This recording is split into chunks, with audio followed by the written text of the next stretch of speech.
నమస్తే శివ గారు. నమస్తే అండి. మీరు ఎన్ని పొలం పంట మీదేనా? మందండి ఇది. ఈ పోయిన సంవత్సరం వచ్చేసి మేము బీపీటీ వేసామండి.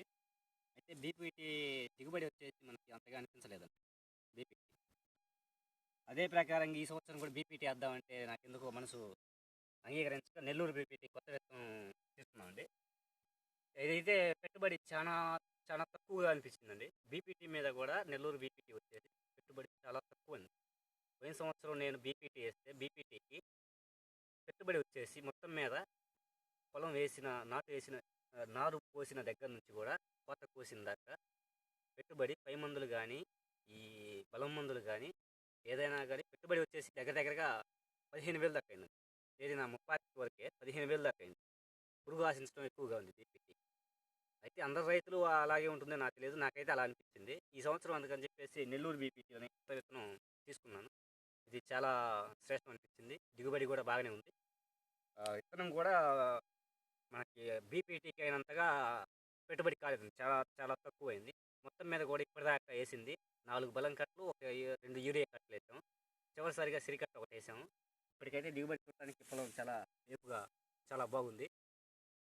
నాకు చాలా బాగా అనిపించింది నెల్లూరు బీపీటీ. విత్తనంపై ఆసక్తి పెరిగింది, అందుకని వేసాను.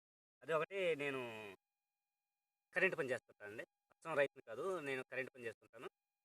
నేను ఏదో ఇంట్లో తింటాం వరకు అని చెప్పేసి నా వరకు ప్రతి సంవత్సరం ఈ 30 కౌలుకు తీసుకునేస్తుంటాను. కౌలు వచ్చేసి 7 బస్తాలు ఇస్తుంటాను. ఈ సంవత్సరం బాగానే అనిపించింది. మరి ఈ పొలానికి పెట్టుబడి అయిందని ఆలోచించి నాకు పెట్టుబడి వడ్లు అమ్ముదామనే ఆలోచనలో ఉంది. కానీ ఇక్కడ వడ్లు అమ్ముదామంటే చాలా చాలా తక్కువగా ఉంది. ఒక బస్తా రేట్ వచ్చేసరికి 800 అంటే చాలా బాధేసిందండి. అందుకే అమ్మదలుచుకోలేదు. ఈ ప్రభుత్వం మనకి ఇప్పటికీ రేట్లు ఇవ్వలేదని నాకు తెలుసండి. అందుకని చెప్పేసి అమ్మటం అనేది ఆపేసుకున్నాను. ఇలా నాలాగే అనుకొని ఆపేసుకునే రైతుల వల్ల పొలం వేసి మనం రాష్ట్రానికి అందిస్తేనే మన ఈ ఎదుగుదల అనేది మన రాష్ట్రంలో తోటి ప్రజలకి ఆదుకోవటమైనా కానీ, మనం పంట వేస్తే రైతుల మీద ఆధారపడి ఉండే కుటుంబాలు చాలా ఉంటాయండి. ఇలా నాలా జరిగేలా అనుకుంటే ఆ రైతులందరూ నాలా ఆలోచిస్తే చాలా నష్టమవుతుందని నేను అనుకుంటున్నాను. మేబీ నాకు తెలిసినంతవరకు చెప్పాను. ఓకే, నాకైతే ఈ సంవత్సరం లాస్ట్ ఇంకా వేయనండి. ఎందుకంటే ఈ చీడపీడలు తట్టుకొని ఈ చేయాలంటే మన వాటి సన్నకారు రైతులు చేయలేరు. నేటితో లాస్ట్.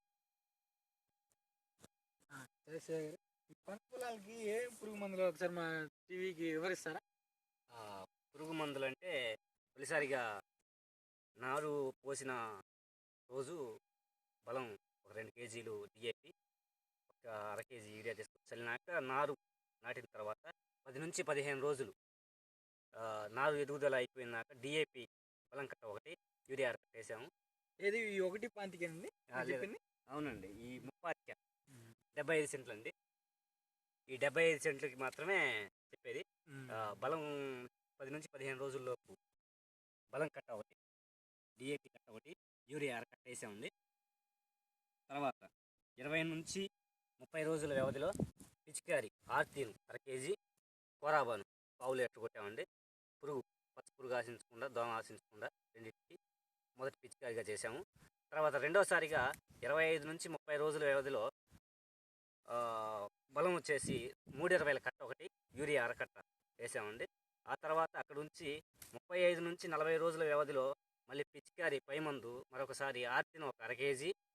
తర్వాత దోమ బాగా ఆశిస్తుందన్న ఆలోచనతో టాటా వారి అప్లాడే కొట్టాండి. ఆ దెబ్బతో చాలా వరకు దోమ ఆశిస్తుంది చాలా తగ్గింది. టాటా అప్లాడు చాలా తగ్గింది. తర్వాత అక్కడి నుంచి నెక్స్ట్ చేను కూడా ఎటువంటి చీడపీడలు ఆశించలేదు, బాగా తక్కువగానే ఉంది. మూడోసారిగా పిచికారి చేసింది కాంటాప్లస్ పాము పొడ తెగులుకి కాంటాప్లస్ ఒక అర లీటరు, ఆక్సిన్ ఒక అర కేజీ వాడామండి. అది చాలా బాగా పనిచేసింది. అక్కడ పైనుంచి మూడవసారిగా బలం మందు సిరికట్ట ఒకటి వేసాము. అది కూడా చాలా ప్రభావం చూపింది బాగానే. ఇప్పటికైతే చీడపీడలకి ఎటువంటి ఇబ్బంది కలగలేదు, చాలా బాగుంది. సరే అండి, మా చారి టీవీకి ఇంటర్వ్యూ ఇచ్చినందుకు చాలా థ్యాంక్స్ అండి.